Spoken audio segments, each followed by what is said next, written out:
नमस्कार मंडळी, पुन्हा एकदा स्वागत आहे आपलं भक्तीच्या परसबागेत.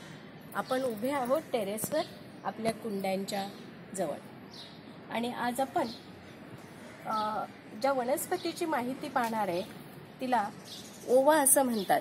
आणि हो, आता इथे तुम्ही पाहाल की हा ओवा आहे, बरोबर ना, की जो मसाल्यामध्ये वगैरे वापरतात, ज्याचे अनेक औषधी उपयोग आहेत. आयुर्वेदामध्ये या ओव्याचे उपयोग सांगितलेले आहेत. तर हा ओवा, आणि आता आपण व्हिडिओमध्ये जी वनस्पती पाहणार आहोत हे सुद्धा जी हिरवीगार पानं दिसत आहेत, पोपटी रंगाची, थोडीशी गर्द हिरव्या रंगाची, ती ओव्याचीच पानं आहेत. पण ही ओव्याची वनस्पती आणि हा ओवा या दोनही वनस्पतींमध्ये मात्र फरक आहे. या ओव्याची जी वनस्पती आहे ती वेगळी असते, ती मी यथावकाश आपल्याला दाखवीनच. परंतु आता आपण जो आस्वाद घेणार आहेत ते या ओव्याच्या पानांचा.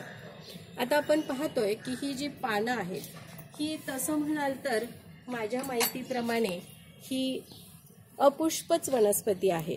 बऱ्याचदा आम्ही ही लावली आहे, परंतु ना तिला कधी फूल आलं आणि त्यामुळं फळ तर आलंच नाही. तर मात्र या ओव्याची ही जी पानं आहेत ती देखील अतिशय गुणकारी आणि उपयुक्त अशी आहेत. तर उपयुक्त मी अशासाठी म्हणते की खरं तर याचं थोडंसं चवीला तिखट असतात थोडीशी, परंतु रुचकरसुद्धा असतात. आणि या ओव्याचा काढा करण्यासाठी खूप उपयोग होतो. की आता आपण इथे गवती चहा पाहतोय, गवती चहाचा एक स्वतंत्र व्हिडिओ होईलच, परंतु गवती चहा, आलं, तुळस आणि ही ओव्याची पानं, पुदिन्याची पानं, इथे पुदिनासुद्धा आपल्याला दिसतोय. तर याचा एक काढा आपण सकाळी पिला की आपल्याला पचनाच्या ज्या अनेक तक्रारी असतात त्या नाहीशा होतात. परंतु विशेषतः ओवा, आता या ओव्याचा वाटण करताना, म्हणजे जर का वांग्याची भाजी आपण करणार असू तर त्या भाजीसाठी जे वाटण केलं जातं, किंवा आमटीमध्ये सुद्धा, म्हणजे वाटणामध्ये ह्या ओव्याची पानं अख्खी मी वाटून घालत असते. त्यामुळं एक वेगळा स्वाद आपल्या आमटीला येतो, भाजीला येतो. आणि आणखीन एक सगळ्यांना आवडणारा प्रकार म्हणजे की पावसाळ्याचे दिवस सुरू झाले की ही ओव्याची वनस्पती तर अधिक फुलून येते. आता खरं तर उन्हाळ्याचे दिवस आहे, परंतु तिला रोज पाणी घातल्यामुळं बघा कशी टवटवीत आहे. आणि या ओव्याच्या पानांची भजी मात्र अतिशय सर्वांना आवडतात. अतिशय रुचकर आणि कुरकुरीत अशी ही भजी होतात. फक्त आपण नेहमी भजीचं जे पीठ करतो तशाच पद्धतीने करायचं असतं. आणि त्या पिठामध्ये कांद्याऐवजी ही ओव्याची पानं एक एक करून जर आपण घातली तर अतिशय सुंदर अशी ही ओव्याची पानं होतात. आता आपण काही ओव्याची पानं काढणार आहोत. आपण इथे ही ओव्याची पानं काढूयात. हे आमच्या चिवताईचं पाणी आहे बरं का.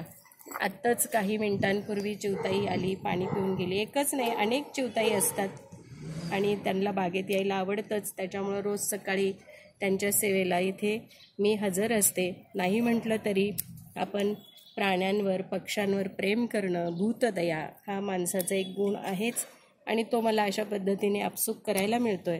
तर आपण ही ओव्याची पानं आता काढतोय आणि या ओव्याच्या पानांची अतिशय रुचकर अशी, म्हणजे ही ओव्याची पानं ही अशाच पद्धतीने घेऊन, म्हणजे हा देठसुद्धा तो औषधीच आहे, त्याच्यामुळं काढला नाही तरी चालेल. याच्या पर्णकडा बघा किती नाजूक आहेत. म्हणजे मुलं जशी चित्र काढतात तशी ही दातेरी अशी नक्षी असलेली याची ही पर्णकडा आहे. खरं तर पावसाळ्यात अजून मोठी मोठी ही पानं होतात, परंतु आता उन्हाळा असल्यामुळं थोडीशी कमी आकाराची याची ही पानं आहेत.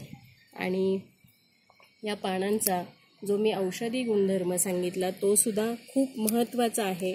आणि म्हणून आपल्या परसबागेमध्ये ही वनस्पती असावी असं सुद्धा मला आवर्जून आपल्याला सांगायचं आहे. आवर्जून सांगायचं म्हणजे काय, तर जर का अशी औषधं आपल्या हाताशी असतील तर आपल्याला सर्दी, खोकला, हे जे काही श्वसनाचे विकार होतात ते विकारसुद्धा होण्यापासून मज्जाव होईल. आणि आपली प्रकृती अधिकाधिक ठणठणीत राहील. व्यायाम तर आपण करतोच, परंतु आपल्या शरीरामध्ये आपण काय घ्यावं, काय घेऊ नये आणि काही औषधांपासून आपण कसं दूर राहावं हे आपल्याला आपल्या आयुर्वेदाने सांगितलेलं आहे. आणि आयुर्वेदिक वनस्पतींच्या प्रकारामध्ये ही वनस्पती मोडते. आता मी सांगते तुम्हाला, काही कारणांनी खरं तर ही कुंडी थोडीशी पडली आणि पडल्यानंतर ही फांदी त्याची मोडली आणि म्हणूनही आम्ही हा व्हिडिओ करायला घाई केलेली आहे, पानं काढायला घाई केलेली आहे. आता मी हे का दाखवते तुम्हाला, तर मग ही वनस्पती लावायची म्हणजे काय, तुम्ही म्हणाल की बाई याला पानं येत नाही, फुलं येत नाहीत, बिया येत नाहीत, मग कसं लावायचं. तर आता ही जी काही फांदी आहे, ही फांदी मी अशीच दुसऱ्या कुंडीमध्ये लावणार आहे आणि मग ही फांदी दुसऱ्या कुंडीत लावल्यानंतर आपल्याला असंच खूप छान याचं रोप पुन्हा आपल्याला दुसऱ्या कुंडीमध्ये सुद्धा पाहायला मिळणार आहे. म्हणजे अशा आमच्या अनेक कुंड्या करून झालेल्या आहेत. साधारण वर्षातून एकदा ही कुंडी बदलावी आणि हे जे सगळे देठ आहेत याची सगळी एकदा पानं काढून घेतल्यानंतर आता ही आपल्या एका कुटुंबासाठीच किती भरपूर आहेत, म्हणून याचा वानवळा देण्यासाठी सुद्धा उपयोग होतो. आणि असंच म्हणजे हे काही आपलं जे काही मैत्र आहे ते जपण्यासाठी सुद्धा ह्या वनस्पती कशा मदत करतात, कसा आपल्याला आनंद देतात.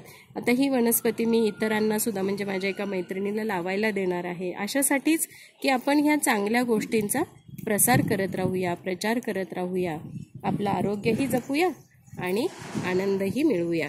आणि या आनंदामध्ये तुम्ही सारे सहभागी व्हावं असं मला मनापासून वाटतं. आपण ही वनस्पती अशीच जपूया, संवर्धन करूया आणि पुढच्या पिढीसाठी सुद्धा हे ज्ञान असंच अबाधित करून ठेवूयात. धन्यवाद.